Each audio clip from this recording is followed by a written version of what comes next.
Team coverage tonight from the site of the biggest fire we've seen in Decatur in years. Plus, teaching kids the do's and don'ts when it comes to being safe around electricity. And a local restaurant scores a first of its kind statewide honor. It's a quiet but cloudy night here in central Illinois, but we have another clipper system headed this way. I'll let you know when it arrives and what type of precipitation we can expect to see. Central Illinois' best source for news and weather starts now.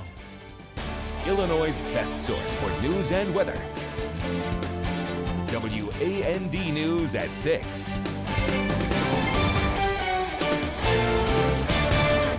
Thanks so much for joining us. The ashes are still smoldering at a fire we were the first to show you live last night at 6.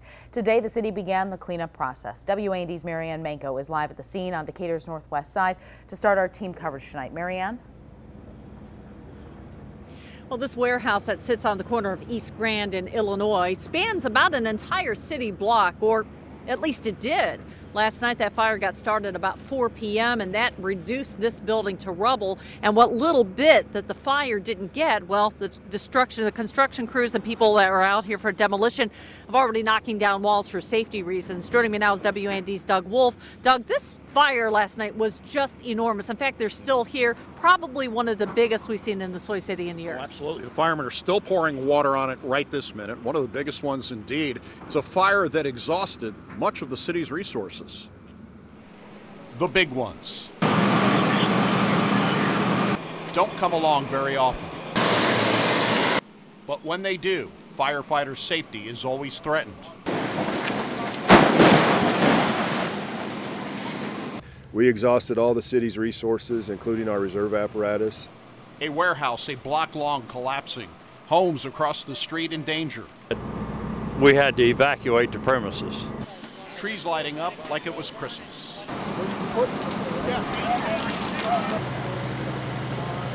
As daylight broke, firemen still pouring water on hot spots. This old warehouse stood in Decatur for nearly 100 years, and in just a matter of hours, it was quickly reduced to brick. But I think we had 50 to 60 Decatur firefighters. A big fire that is always a possibility with aging buildings. There are certain buildings throughout the community that are target hazards for us, which we have our eye on as far as the danger level of fighting a fire in them. This was definitely one of them. The warehouse, a total loss. Homeowners with melted siding and smoke damage hoping for the best. Hopefully my insurance will step in and do what they're supposed to do. Who knows? One fireman suffered an injured rotator cuff, but no major injuries in this big one.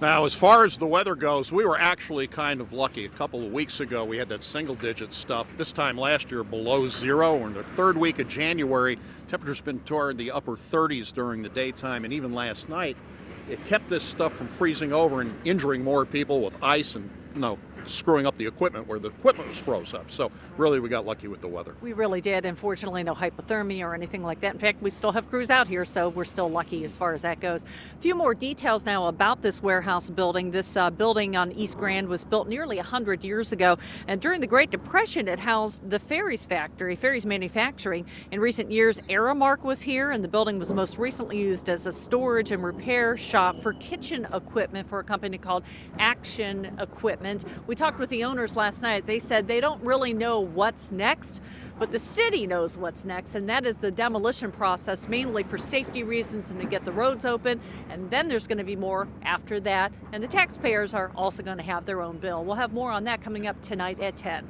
Live in Decatur, Marianne Manko with Doug Wolf, WAND News. Another fire last night, this time at a home that's now a total loss in Harristown in northwestern Macon County.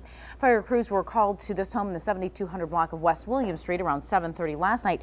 Well, they found that small home on fire, and it took about half an hour to get the flames under control and another 2 hours to put out hot spots. Fortunately, no one was hurt. Now, first weather from Storm Center 17, home of the exclusive O'Brien Auto Park Urbana Storm Runner. After a gloomy afternoon, the clouds, they remain in place this evening across central Illinois. Our Poe Cadillac Buick GMC of Forsyth Tower cam showing that cloudy evening as we overlook downtown Decatur. Lights are on, and every once in a while we've seen a couple of very fine little snowflakes. It's really hard to see, but every once in a while you can kind of see it hit the windshield of your car. Temperatures have not fallen back that quickly yet. We're back in the low 30s in Champaign, Danville, and in Bloomington. 34 right now in Decatur and Springfield, and 36 current report out of Effingham. Our weather timeline, temperatures in low to mid 30s right on through the evening hours, and then after midnight the sky begins to, clouds do anyway, begin to break up. We'll call it partly cloudy with temps dropping into the upper 20s. Stick around to let you know what we can expect as a clipper arrives into the weekend in just a bit. An Effingham man who lied to police about being shot is now charged with filing false police report and illegal possession of a gun. A grand jury indicted 21-year-old David Kester yesterday. Kester claimed he was shot in the leg while running in near Effingham back in December, which triggered air and ground searches for the alleged shooter. He later admitted he accidentally shot himself and lied because he did not have a FOID card. Meanwhile, Taylorville police need your help trying to find a man who robbed the Kentucky Fried Chicken earlier this month. Take a look at this sketch from witness descriptions. Police say this man robbed the restaurant on North Webster Street Monday, January 12th. If you can identify him, call Taylorville police.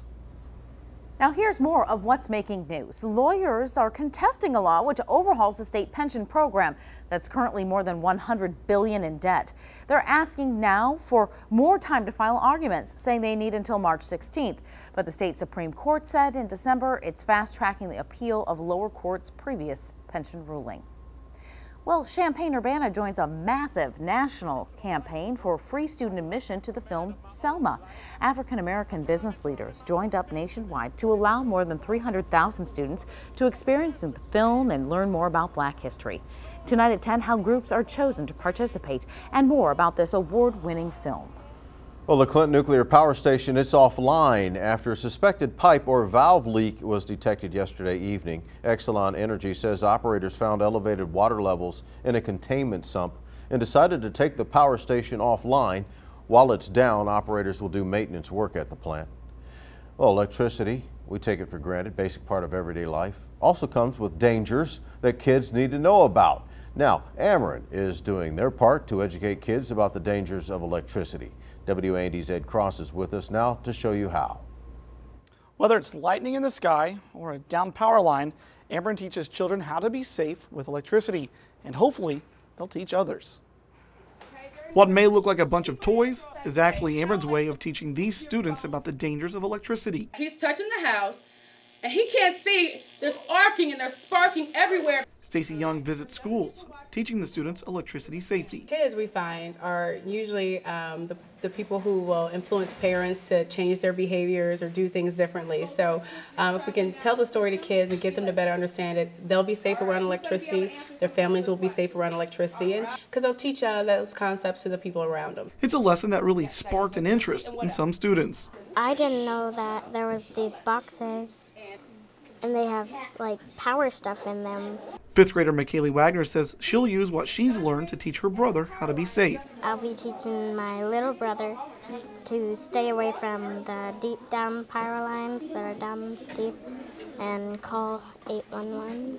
I would tell them that you can look at it, but you can't go close to it or else you might get shocked or something. Ameren also says that this is a good reminder for adults as well, that if you'll be doing any work outside this spring, call 811 before digging underground. Now, Ameren's program visits communities throughout Central Illinois, teaching students about other dangers with electricity, including lightning and the dangers of farm equipment and power lines. Ed Cross, WAD News. Good program. See the impact it makes. Well, Decatur Restaurant is the first in the state to get a prestigious award from the Illinois Office on Tourism. More about the award and what the eatery owner hopes it means for downtown Decatur next. Illinois' best source for news and weather. WAND News at 6. A downtown Decatur restaurant was the first in the state today to get a prestigious new award. Taco Sil Bistro received the Enjoy Illinois Delicious Destination Award. It honors restaurants around the state that are beloved by visitors and locals alike. The state travel director says they honor those that are authentically Illinois, making trips to the state unforgettable. Decatur really is a very diverse community, and I just wanted to create a place that was very eclectic and diverse, that everyone from A to Z would find something they enjoyed here.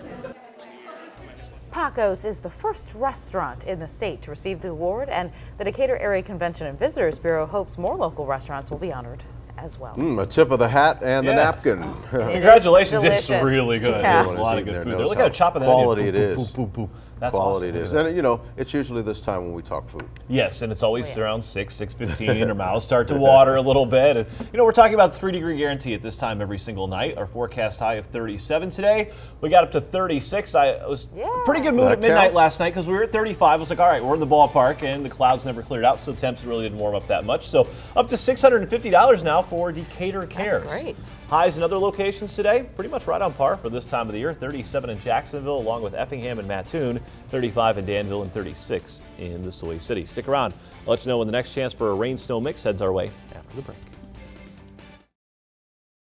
All quiet this evening on Live Doppler 3D Max. Every once in a while, if you look very close, we could see a couple of very fine little snow flurries. Other than that, though, today it's just been kind of gloomy out there. And that's what we expect to see for the rest of the evening. Clouds are staying put. Eventually, it'll start to erode out as we get past midnight. So we'll say partly cloudy skies late tonight into early tomorrow morning. Sunshine returns, though, by tomorrow afternoon. We'll see a little sunshine mixing with clouds during the day on Saturday. High temps tomorrow back in the 40s. We stay in the low to mid 40s on Saturday. Then our attention turns to this clipper system on Sunday. It looks like right now more rain than snow is the track of the low. Forecast models really coming into better agreement. Track staying a little farther to the northeast, so that means warmer temperatures, and it takes the majority of the energy along with it and shoves it into northern Illinois, where they'll expect to see just a little more snow. Temperatures have really cooled down in places like Amarillo, Texas, back into portions of New Mexico. That's because there's a pretty good swath of snow right along the I-40 corridor, while the warm spots this evening, Orlando, and you get to the desert where it's still 65 degrees in Phoenix and 65 in LA.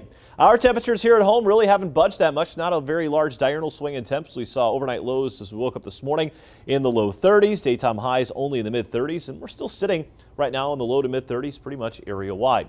We're also seeing some high thin clouds starting to stream to the north tonight as the system is passing well to our south. This system is a pretty strong powerhouse base system. We've got a lot of upper level support, also surface energy with this, pulling a lot of moisture out of the Gulf of Mexico. Some fairly heavy rains now from portions of Louisiana and Arkansas, also portions now of northern Mississippi and into Alabama. Eventually this system will ride its way through the southeastern U.S., go right up the Atlantic seaboard. We'll have the cold air come in from Canada, moisture coming in from the Atlantic and the Gulf. That's a classic setup for a pretty good snowstorm as we get over the next couple of days. We'll show you here on our Peerless Precision Cast. Not for us, though, tonight. High pressure starts to build in. I think the Precision Cast playing down the clouds quite a bit. We'll say a partly sunny skies will wake up tomorrow morning, but with high pressure right over the top of us, a fairly light breeze and a lot of sunshine into the afternoon. There goes that system, though, passing just off to our southeast, and then watch as it really starts to deepen. We'll see some heavy snows from places like New York City into Philly. Washington, D.C. will see the rain, but you go a little farther back off to the west into the Appalachian range from basically central West Virginia into the western foothills there of portions of North Carolina and Virginia, seeing some fairly heavy snow, and even into portions of East Tennessee. But for us, we'll be high and dry, but notice a few extra clouds, though, as we get into the afternoon on Saturday. Overnight lows tonight will drop back in the low to mid 20s area wide with daytime highs tomorrow. A little bit warmer thanks to a little more sunshine. Upper 30s in the northeast with low 40s to the southwest. Clouds stick around this evening, then turning partly cloudy late. Your forecast from the Storm Center at WAND down to 26 for the overnight low. Partly sunny skies at 7 o'clock in the morning, turning out to be mostly sunny into the afternoon. 35 at lunchtime. We're up to 40 for the high tomorrow before the sun goes to bed at a little after 5 o'clock. Your St. Mary's Hospital 7-day forecast, low 40s, a mix of sun and clouds on Saturday. Then here comes that clipper sliding through here on Sunday. And again, it looks to be more rain than snow, and a lot of the energy will stay to our north, so we're not expecting a whole lot of precipitation out of this. Mid-30s, a mix of sun and clouds Monday to Tuesday. We're back up near 40 on Wednesday with low 40s possible on Thursday. A breakout game for LaRon Black. The Illinois forward talks about overcoming some early season issues and who else has played a role in his development. Plus some international competition for a local high school football star. The honor and opportunity for Monticello's Brandon Wildman, a guy who's been on Watch by the Illini. That's next. A different star every night. That's not such a bad thing when you're missing your leading scorer. You were without another starting guard, Aaron Cosby, out with a torn retina. And you lost your senior point guard before the season even started. Illinois found a way again last night in a win over Purdue. The big story, LaRon Black's performance. The true freshman had 15 points and 13 rebounds against a team that boasted 2 7-footers, no less. Black talked about overcoming some of those common early season freshman struggles and the role senior Nana Egwu has played in that.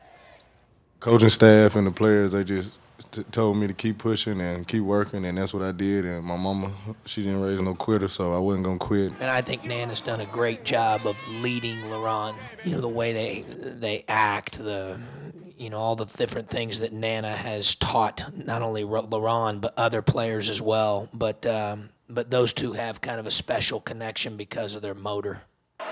Illinois will try to get to 500 in Big Ten play at Minnesota on Saturday. He led his Sages to a second-round playoff appearance. Now Brandon Wildman will help lead Team USA on the field this month. The class of 2016 quarterback will represent the U.S. in the U18 International Bowl. A lot of names on the list from recruiting hotbeds, California, Texas, Florida. Wildman is the only one out of almost 60 from the state of Illinois. The International Bowl will pit the U.S. against a Canadian All-Star team. No small deal. The team will play at AT&T Stadium. If you don't know, that's where the Cowboys play on January 30th. It can be seen on ESPN3. This item came down late last night. The Bears have filled out the 3 main pieces of a coaching staff. This after the announcement that Adam Gase would become the offensive coordinator. Gase reunites with head coach John Fox. Both had been with Denver, whose offense ranked #1 in the last 2 years in scoring, yards, and passing. We'll have a lot of time to talk about coaching changes, football seasons, and that rather large football game coming up in 10 days. Be sure to join us the morning of the Super Bowl for Duel in the Desert, a 2-hour local show, which will talk about the matchup, get some local insight, even talk about some of the Illini in that game. That's Sunday, February 1st at 9 a.m. here on WAND. The play of the day on WAND is brought to you by Menards. Huge news for racing fans as NASCAR's Jeff Gordon announced today that his 23rd season on NASCAR's biggest stage will be his last. The Sprint Cup driver, once dubbed Wonder Boy, will enter his final season with 92 career wins and as a 4-time Sprint Cup champ. Another look at the forecast next. Coming up tonight at 7, it's The Biggest Loser, followed by Bad Judge at 8:30, A to Z. Parenthood at 9, WAND News at 10. All right, it's not too bad ahead weather-wise? It's not terrible out there tonight, considering it's still January. Temperatures are in the low to mid-30s right now. We're not going to budge too much, but after midnight tonight, we'll start to see the sky clear out a little bit. Temperatures then will drop back off into the basically low 30s to upper 20s. We'll see some sunshine tomorrow, around 40 degrees for the high, low 40s on Saturday, then a chance for a little bit of rain snow mix to start the day on Sunday, then over to all rain. We're not expecting any snow accumulation as the track of the Clipper will stay off to our northeast far enough that it'll support warmer temps. Mid-30s and Monday into Tuesday. By Wednesday, we're back up near 40 and low 40s on Thursday. So overall, the next 7 days looking pretty good for January standards. Sure is. Thanks a lot, JC. Sure. And thank you so much for being here tonight at 6. We'll see you back here tonight at 10. Be with us. Have a great night.